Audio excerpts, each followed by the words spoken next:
그러니까 우리는 보통 막연하게 이렇게 알고 있을 수 있어요. 말을 잘하는 사람들은 대인관계적으로 뭔가 좀 잘해볼 여지가 있다라는 걸 경험적으로는 알죠. 근데 그게 뭔가 충분 조건이진 않다는 걸 여러분들도 피부 체감적으로 느끼실 거예요. 물론 웃기고 재밌는 사람이면 대인관계적으로 조금 유리하겠죠. 근데 누군가 웃기고 재밌으면 우리가 사랑하게 되나요? 그건 조금 다른 얘기죠. 주변에도 웃기고 재밌는 사람들 있잖아요. 재밌는 친구들. 그래서 막 주변에 막 웃긴 얘기 막 하면 뭐야 막 그러냐고 웃게 막 깔깔거리게 만드는 그런 친구들. 그런 친구들이 우리로 하여금 그 사람 없이는 도저히 인생을 살 수 없을 것처럼 내 가슴을 뻥 뚫리게 만들 만큼 나를 사랑하게 만드느냐. 웃기고 재밌으면 나를 사랑하게 만드느냐. 하면 그건 아니란 생각이 여러분들 드시고. 물론 우리는 무식하거나 바보 같은 사람 당연히 싫어하죠. 예? IMF가 먹는 거냐 물어보면 짜증 나잖아요. 내가 어떻게 이런 사람하고 사랑할 수 있을까? 그렇지만 똑똑하고 말을 논리정연하고 알아듣게 만든다고 알아듣게 화수를 진행한다 그래서 예? 우리가 그 사람을 사랑하게 되는 건 아니잖아요. 그래서 물론 어떤 대화의 부분을 잘해야지만 대인관계를 잘해서 나를 사랑하게 만들 수 있다는 어떤 그 분명한 어떤 그 느낌 같은 건 있는데 그게 그러면 웃기고 똑똑한 거냐 뭐 이렇게 따져보면 그건 뭔가 좀 아닌 것 같단 말이에요. 그리고 이제 그래서 이제 그 부분에 나를 사랑하게 만드는 대화는 따로 있다고 얘기를 해서 그 따로 있다는 부분들을 향화라고 얘기해서 별도의 특별한 대화법으로 상명하계라는 학문이 전해오는 겁니다. 그리고 그런 대화법을 통해서 관계 맺는 일반적인 대인관계 말고 나를 사랑하도록 만드는 특별한 대인관계의 방법도 또 따로 있다. 이렇게 상명학은 이야기를 하죠. 그 여러분들이 대충 많이 보셨으면 그 사실은 상명학을 배우신 분들이 뭐 상명학이 뭐야? 재밌겠는데 라고 덜컥 배우신 분들은 거의 없어요. 일반 분들은 상명학이 뭐야? 그럼 뭔지 모르시니까 주저주저 하시겠지만 사실은 상명학을 지금 7, 8년 넘게 배우고 계신 분들은 소위 얘기해서 자기계발이나 심리학이라든가 철학 이런 관련한 분야들 자기 관련해서 뭔가 문제를 해결하고 발전해 보려는 분들 몇 가지 키워드들이 있죠. 성격, 마음의 상처, 힐링, 대인관계 잘해보고 싶다, 의지 뭐 이런 부분들 관련해서 관심이 많았던 분들이 책도 수십 권, 수백 권씩 사보고 인터넷도 많이 뒤져보고 관련한 세미나 같은 것도 많이 다녀보고 여기저기 단체에도 좀 머리도 이제 좀 뒤져보면서 여긴 뭐 가르쳐주나 여기가 괜찮으려나 다 이렇게 보시든 소위 얘기해서 이제 흔히 제가 빠끔이라고 표현하는 나름대로 다 알 거 아시는 분들이 상묘하게 오신단 말이에요. 그래서 전혀 대인관계 그냥 단순히 잘해보고 싶어요 이렇게 오진 않아요. 그래서 여러분들도 이 대인관계 관련해서 조금이라도 관심을 이제 기울여 보셨다면 흔히들 얘기하는 이 라포라는 개념 같은 거에서 한 번씩들 들어보셨을 거예요. 대인관계 잘하고 싶어요 이렇게 얘기하면 다들 대부분 그 부분을 꺼내요. 쉽게 하면 그런 거죠. 익숙함, 친숙함, 친밀함을 만들어내는 과정 그런 걸 뜻합니다. 그래서 이제 그런 부분들을 대인관계가 잘 안 되시는 분들은 이렇게 접근하죠. 낯선 사람과 또는 이제 처음 만난 사람과 쉽게 친해지지 못하고 잘 어울리지 못해요. 먼저 다가가서 말을 걸지 못해요.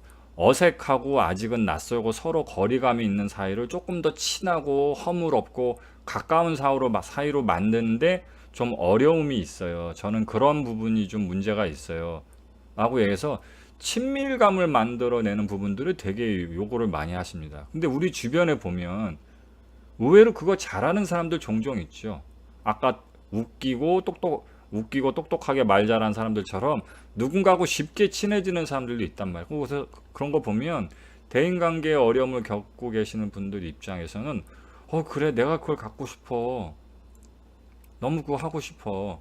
그런 분들도 있고 그 다음에 또 한 가지 대인관계에서 하나의 요소가 뭐냐면 이 친구는 나하고 정말 소울메이트다. 진정한 단짝 친구다. 또는 내 정말로 좋아하는 서로 썸 타고 되게 사귀는 연인이 있다. 이런 식으로 좁고 깊은 관계도 잘 만드시는 분들도 있단 말이에요. 그래서 보통 보면 정말 친한 친구, 단짝 친구란 친구들이 꼭 몇 명씩 있고, 드문 이렇게 항상 끊이지 않게 좋아하는 사람이 생겨서 연애도 잘하는 사람들도 있단 말이에요. 그러면 대인관계를 잘 못하시는 분들 입장에선 그래요, 제가 하고 싶은 게 바로 이거예요, 그렇게 생각을 하는 거죠. 그러니까 화수를 못하시는 분들은 상묘학이나 학문을 찾아서 그 부분을 엉뚱하게 요구하시는 거예요. 아, 그래 화술에 대해서 부족함을 느끼신다 그러면 어떤 문제 해결이나 목표를 갖고 계십니까? 이렇게 물어보면 재밌는 사람이 되고 싶어요. 이야기를 재밌게 하고 싶어요. 그리고 좀 논리적연하고 내 생각을 좀 똑바로 알아들을 수 있게 잘 당당하게 표현하는 그런 사람이 되고 싶어요, 라고 얘기해서 그걸 잘하면 화술이 정말 잘 되는 건지 알고 계신단 말이에요. 그때 상묘하게 자주 들었던 비유가 그 말더듬이잖아요. 당신은 말을 더듬으니까 당신이 친구 되고 싶고 연인 되고 싶은 사람이 당신을 거절했다고 생각하는데 사실은 아닐 수 있다. 당신이 말더듬이를 고쳐도 상대방이 당신 싫다고 얘기하면 당신은 거절당하는 거다. 반대로 당신이 말을 더듬어도 어쨌든 상대방이 당신을 좋아하면 당신은 교제를 하는 거다. 그래서 그 착각을 버려라. 재미있게 말하고 똑똑하게 자기 표현을 할 수 있으면 누군가로 하여금 나를 사랑하게 만들 수 있다? 가 아니라는 거. 그것도 이제 두 번째 넘어가서 대인관계 쪽도 마찬가지죠. 누군가하고 쉽게 친해져서 잘 어울리고, 그다음에 좁고 깊고 단단하게 이제 서로 이제 하나 되는 그런 친구와 연인들을 만들어낼 수 있으면 대인관계를 잘해서 진짜로 누구로 하여금 나 없이는 살 수 없다고 이야기하는 그런 사람을 만들어낼 수 있는 거냐 하면 아니라고 이야기하는 겁니다. 그래서 그런 대화는 따로 있다. 그런 대화는 향화라는 대화가 따로 있다. 나를 사랑하도록 만드는 대화법이란 건 아예 길이 다르다.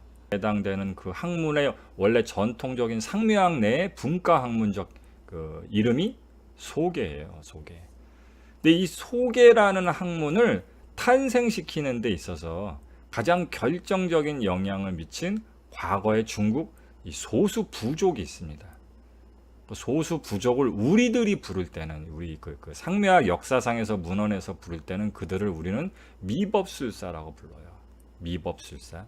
이 미법술사라는 사람들은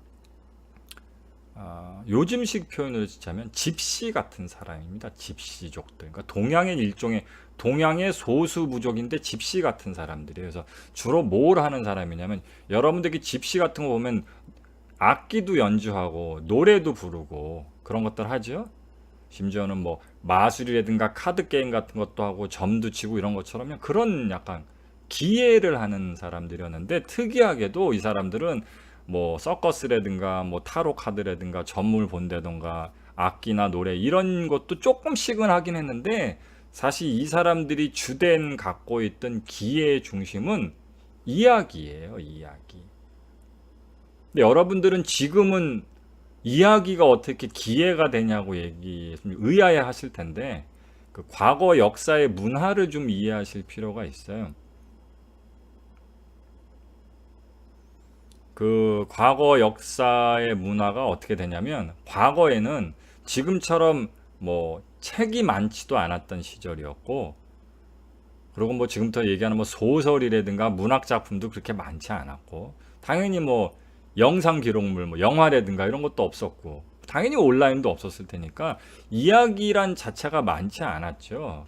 이야기를 이제 기회로서 파는 사람들의 작은 어떤 가족적인 개념으로 출발을 하다가 그게 이제 밥벌이의 수단이 되다 보니까 어떻게 하면 조금씩 더 이야기를 잘할 수 있을까? 그래야도 밥벌이가 되니까 가수가 노래를 연구하고 창법을 연구하듯이 어떻게 이야기를 하면 조금 더 사람들의 심금을 울리고 사람들이 재밌어하고 우리 이야기에 귀를 기울여져서 조금 더 많은 돈을 벌 수 있을까 하고 연구를 쭉 시작했는데, 이 연구가 이제 뒤로 넘어가면서 어떤 그 빅뱅을 일으키게 되죠. 그래서 어느 시점에는 우리가 상식적인 수준에서 이해할 수 없는 수준의 이야기의 커다란 파워를 가지게 됩니다. 이 미법술사들이. 그래서 그 사람들이 나중에는 어떤 위치가 되냐면 마을의 정신적인 지주나 샤머니즘을 담당하는 재래의 제사장이나 또는 정치, 경제, 이런 마을의 온갖 대소사를 거의 다 개입을 해서 자기들이 큰 입김을 발휘하는 거의 그 정도의 사람이 돼버려요.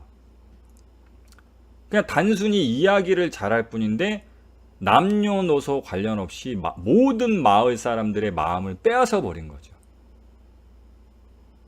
그래서 그 사람들의 정신적인 지주가 돼버립니다. 요즘으로 치자면 마을의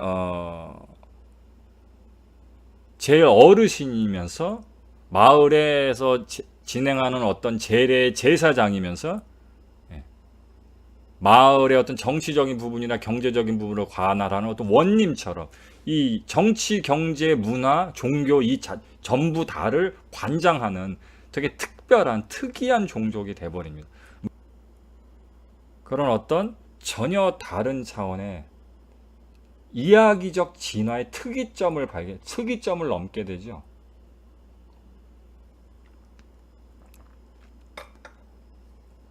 그 특이점을 넘게 되면서 그때부터 그걸 어떤 학술적이고 학문적인 개념의 체계로 남겨야 되겠다는 생각을 그 미법술사 일족들이 하게 됩니다.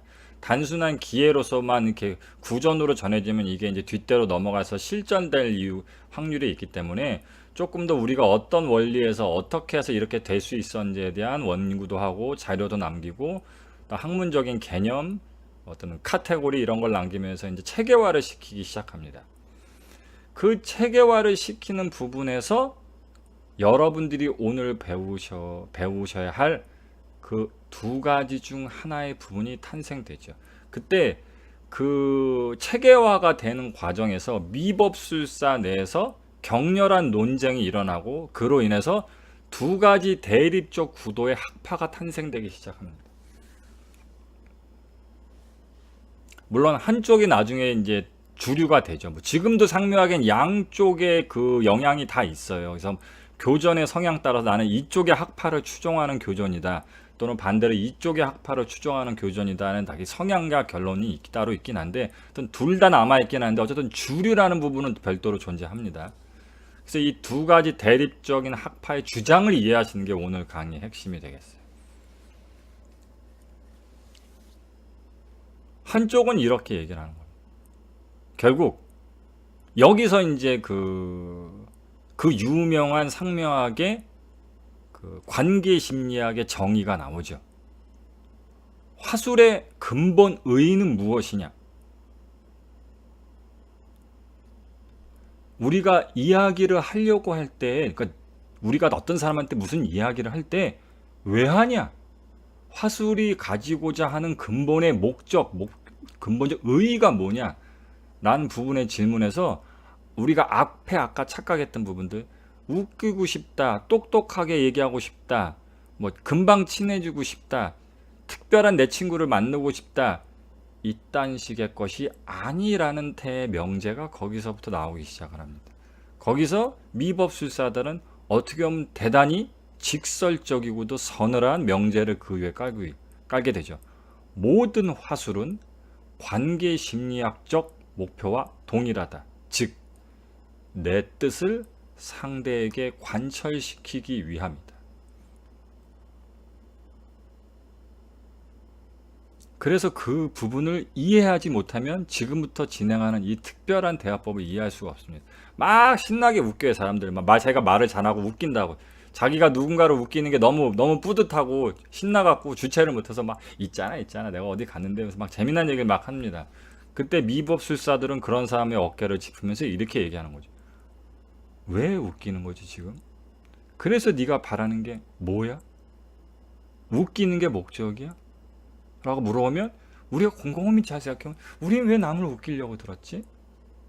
왜 내가 똑똑한 척 하려고 들었지? 똑똑하게 인식하려고 들었지? 목적이 뭐지? 라고 물어보면 미법술사들은 냉정하게 이렇게 얘기해 주는 거지. 너조차 그걸 잊은 채로 이해하기 때문에 너의 이야기에 효율이 없는 거다. 넌 사실 웃기려고 웃긴 얘기하는 게 아니고 네 생각을 올바로 표현해서 똑똑한 사람으로 여기게 하려고 그렇게 이야기한 게 아니고 상대방이 내 뜻대로 내 부탁을 들어주게 만들려고 이야기를 한 거다. 이렇게 얘기를 하는 거죠. 그래서 그 전제를 깝니다. 그래서 상묘학의 화술은 온통 거기에만 집중돼 있어요. 그래서 세상에 저보다 웃기는 사람은 되게 많아요. 저보다 똑똑하게 말 잘하는 사람도 많습니다. 그러나 제가 이야기하는 건 애초부터 다르지. 여러분도 수없이 많이 경험해 보셨을 거예요. 상묘학을 공부 안 하시는 분들이 여기 와서 제일 먼저 느끼는 가장 이질적인 부분들이 그거예요. 아니 교전이라는 사람 그냥 선생님 아니야. 근데 여기 분들은 뭐 이렇게 교전님이 뭐 좀 해달라면 이렇게 잘 들어줘, 잘 따라줘. 뭐 사이비 종교야 뭐야? 뭐 교전이 뭐 슈퍼스타야 뭐야? 연예인이야 뭐야? 근데 그런 부분이 아니라 애초부터 제가 그런 방향으로 여론하고 이야기를 하니까 그 다음에 거기에 또 하나의 전제가 있습니다. 여기서 이제 그 유명한 얘기가 나오죠. 한때 서점가에서 상당히 베스트셀러가 됐던 책이 있어요. 여러분도 한번 제목 정도는 들어보셨을 거예요. 설득의 심리학이라고. 그렇죠. 어떻게 이야기를 해야 우리가 아까 얘기했던 그 화술의 근본적인 목적이죠. 내가 요구하는 부분을 상대방이 들어주도록 설득할 수 있을 것이냐에 대한 책과 강의가 한때 베스트셀러가 된 적이 있었습니다. 설득의 기술을 어떻게 하면 잘할 수 있을까? 협상술이라든가 이런 부분을 알아보자고 사람들이 책을 무척 많이 샀었죠. 그런데 상묘학적인 관점에서 그런 모든 내용들은 어처구니 없은 그 자체라고 할 수가 있어요. 왜냐? 설득이란 자체가 상대방을 나 이외의 별개의 타인으로 맞은편의 테이블에 앉혀서 협상을 하는 겁니다. 그래서 이걸 주고 저걸 받고 이걸 이런 식으로 표현하고 이렇게 하면 납득되게 만들고 이렇게 하면 유리하게 여겨지게 만들고 이런 식의 테크닉을 구사하는 게 설득이에요. 예를 들어서 이런 거죠. 내가 꼭 갖고 싶은 어떤 물건이 있어요. 근데 그 물건이 시중에서는 약 한 1억 정도에 팔립니다. 예? 근데 내가 지금 한 8천만 원 정도밖에 없어요. 근데 이 8천만 원에 이 사람은 안 팔 것 같아서 어떻게든 협상과 설득의 기술을 가지고 이 사람한테 잘 얘기해서 이 1억짜리 물건을 8천에 사거나 또는 그 밑으로 싸게 사는 이런 부분들은 이제 설득의 기술을 사용하는 그런 하나의 사례라고 볼 수가 있잖아요. 근데 상묘학은 거기서 대단히 아이러니한 화두를 하나 던지죠. 8천이 아니라 8억을 줘도 난 이 새끼야 네가 싫어 이 새끼야. 너한테 안 판다고. 네 말을 내가 못 알아듣거나 설득이 안 되는 게 아니고 그냥 네가 싫다고 이 새끼야. 그게 뭐든 너한테는 안 팔어 이 새끼야. 라는 게 되면 설득 같은 건 아무짝에 쓸모가 없는 겁니다. 근데 우리는 이걸 모른 채 나하고 친구가 되자, 연인이 되자, 저랑 무슨 일을 하자, 뭘 하자 이렇게 설득을 하고 앉아있죠. 그런 측면들을 우리 상묘학의 선조인 미법술사들이 바라보면 삽질한다고 보는 거죠. 그래서 역설적으로 이렇게 얘기합니다. 그래서 애초부터 설득을 아무리 잘해도 그냥 네가 싫어 이 새끼야, 너하고는 아무것도 안 해 이 새끼야 라는 게 돼버리면 아무런 설득도 소용이 없는 거고, 반대로 8천이 아니라 800원 밖에 없어도 네가 너무 좋아, 너 없으면 내가 못 살겠어, 그러면 그냥도 주는 거예요. 근데 왜 설득해야 되죠? 왜 조건을 갖고 협상을 하고 논리적으로 설명하고 비유를 하고 땡기게 만들고 꼬시고 뭐 이런 걸 왜 해야 되죠? 그래서 상묘학에서는 그렇게 얘기하는 거예요. 나를 좋아하도록 만드는 것, 그 관계성이 중요할 뿐이지 설득은 전혀 중요하지도 않다, 이렇게 얘기를 하는 거죠. 그렇게 해서 상묘학은 모든 화술의 중심이 설득이고 나발이고 협상이고 나발이고 이딴 거 다 집어치워 버립니다. 웃기고 똑똑하게 하고 뭐 진방 친해지고 뭐 나랑 친구 되고 이딴 거 다 필요 없다고 얘기해버려. 그래서 내 요구를 상대방이 들어줄 수 있게 만들려는 접근으로 출발을 해서, 그러면 뭘 어떻게 된다? 나를 좋아하게 만들면 내 요구 조건을 들어주는 거예요. 그게 뭐가 됐든 간에. 그래서 상대방이 나를 좋아하도록 만드는 부분에만 모든 걸 집중하는 특별한 연구들이 진행이 되죠.